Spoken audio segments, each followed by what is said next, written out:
ఇది మామూలు హైలైట్ విషయం కాదు. విజయ డైరీ చైర్మన్ చలసాని ఆంజనేయుల దగ్గర నుండి బలవంతంగా ఆయన ఆసుపత్రి బెడ్ మీద చికిత్స తీసుకుంటూ ఉన్నా కూడా, ఆ బెడ్ మీద నుండి నేరుగా మంత్రి పార్థసారథి గారే ఆయన దగ్గర నుంచి రాజీనామా తీసుకోవడం. అయితే గత 2, 3 రోజుల నుంచి ఆయన మీద తీవ్ర ప్రెషర్ ఉంది. ఆయనను రాజీనామా చేయమని చెప్పి మంత్రులు నేరుగా ఆయనను దగ్గరికే వెళ్ళి అడిగారు. వైట్ పేపర్ ఇచ్చి సంతకం పెట్టమన్నారు. వ్యక్తిగత కారణాలతో రాజీనామా చేస్తున్నానని. ఆయన ఒకరోజు టైం అడిగారు. అయినా కూడా వీళ్ళు వినలేదు. ఆ ప్రెషర్‌లో ఆయన ఆసుపత్రి పాలయ్యారని వరుసపెట్టి వార్తలొచ్చాయి. సరే ఇంతగానం చర్చ జరుగుతోంది కదా! ఆయన ఆసుపత్రి బెడ్ మీద ఉన్నప్పుడైనా 2 రోజులు ఆగుదామని చెప్పి కుదరలే. చివరికి ఆయన ఆసుపత్రి బెడ్ మీద ఉన్నా కూడా వెళ్ళి నేరుగా రాజీనామా లేఖ తీసుకున్నారు. ఇంకా హైలైట్ ఏంటంటే ఆయన అసలు విజయ డైరీ చైర్మన్‌గా నామినేషన్ కూడా వెయ్యనీయకుండా గట్టిగా ప్రయత్నం చేశారట. బట్ అందులో మెజారిటీ బోర్డ్ డైరెక్టర్లు ఆయన్ని ఏకగ్రీవంగా ఎన్నుకున్నారు విజయ డైరీ చైర్మన్‌గా. మొన్న బేస్తవారమే ఆయన ఏకగ్రీవంగా ఎన్నిక కాబడ్డారు. దీన్ని ప్రభుత్వం జీర్ణించుకోలేకపోయిందట. ప్రభుత్వ పెద్దలు నేరుగా క్యాబినెట్ నుంచి 2 మంత్రులు కొల్లు రవీంద్ర, పార్థసారథిని ఆయన దగ్గర పంపించి రాజీనామా చేయమన్నారట.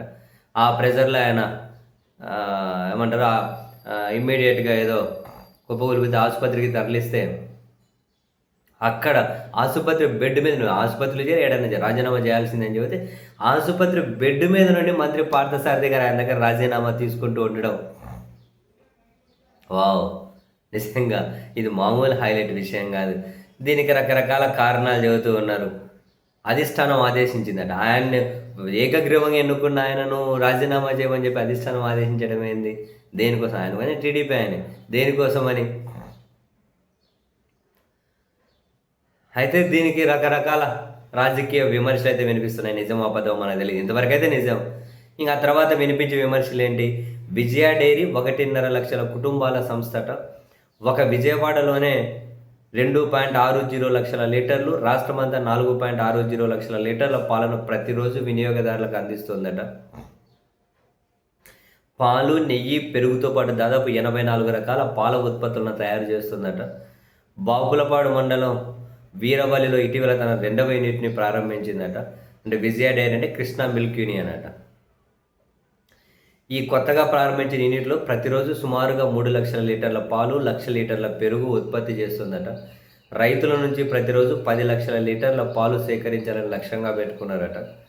ఇది సాకారం అయితే విజయవాడ, కృష్ణా జిల్లాల్లో చంద్రబాబు కుటుంబానికి చెందిన హెరిటేజ్ డైరీకి ఆదరణ పూర్తిగా తగ్గిపోతుందని, మరోవైపు మ్యాక్స్ చట్టంలోకి మారిన విజయ డైరీ విస్తరణ దిశగా ముందుకు పోతుందని, ఇది జరగకూడదనే చలసానిని బలవంతంగా చైర్మన్ పదవి నుంచి తప్పించారనే ఆరోపణలు అయితే చేస్తున్నారు. మనకు తెలియదు. ఇవి పొలిటికల్ విమర్శలు. లేకుంటే అంత బలవంతంగా ఎందుకు చేయించారనేది ప్రశ్న. అదిగో ఎందుకు చేయిస్తున్నారని రాజకీయ విమర్శలు.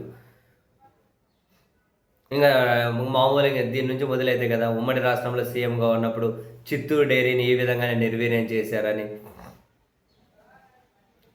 ఇప్పుడు విజయ డైరీకి ఉన్న 100 కోట్ల ఆస్తులతో పాటు గన్నవరం వద్ద ఉన్న 24 ఎకరాల భూమిపై పెద్దల కన్నుబడిందని, ప్రభుత్వం తీరు సరికాదని విజయ డైరెక్టర్లు విమర్శిస్తున్నారట. బుడమేరు వరద సమయంలో ఏమాత్రం పట్టించుకోలేదని, అసలు సహకార రంగంలో ఉన్న డైరీ విషయంలో ఆ బెదిరింపులు ఏమిటని వాళ్ళు నిలదీస్తున్నారట. 6 దశాబ్దాలుగా లక్షలాది మంది రైతుల భాగస్వామ్యంతో అభివృద్ధి చెందిన విజయ డైరీని ప్రభుత్వ పెద్దలకు చెందిన సొంత సంస్థ కోసం బలి చేసే లక్ష్యంతో అధికార దుర్వినియోగానికి పాల్పడుతున్నారని ఏపీ రైతు సంఘం కార్యదర్శులు, అధ్యక్షులు వాళ్ళు కూడా ఒక ప్రకటన విడుదల చేశారు. సో మొత్తం మీద హైలైట్, ఆయన ఏకగ్రీవంగా ఎన్నికై 2 రోజులు జరగకముందే ఆయన ఇంటికెళ్ళి బెదిరించి ఆయన వినలేదని ఆసుపత్రి పాలైతే ఆసుపత్రి బెడ్ మీద నుండి నేరుగా మంత్రి లేఖ తీసుకుంటూ ఉన్నారు, రాజీనామా లేఖ. అసలు ఒకటైతే ఫ్యాక్ట్, అసలు ఈ ప్రభుత్వం ఏమీ పట్టించుకోవడం లేదు. ఏ స్థాయి వరకైనా వాళ్ళు వెళ్తూ ఉన్నారు. ప్రజలు మర్చిపోతున్నారు అనుకోవచ్చు. ఏం చేసినా మనకుండే వాళ్ళ మద్దతు మనకు ఉంటుంది అని చెప్పి వీళ్ళు అనుకోవచ్చు. కారణం ఏంటో తెలియదు. చాలా దారుణంగా అయితే కొన్ని బరి తెగింపులు ఉన్నాయి. ఇదైతే ముమ్మాటికే నిజం.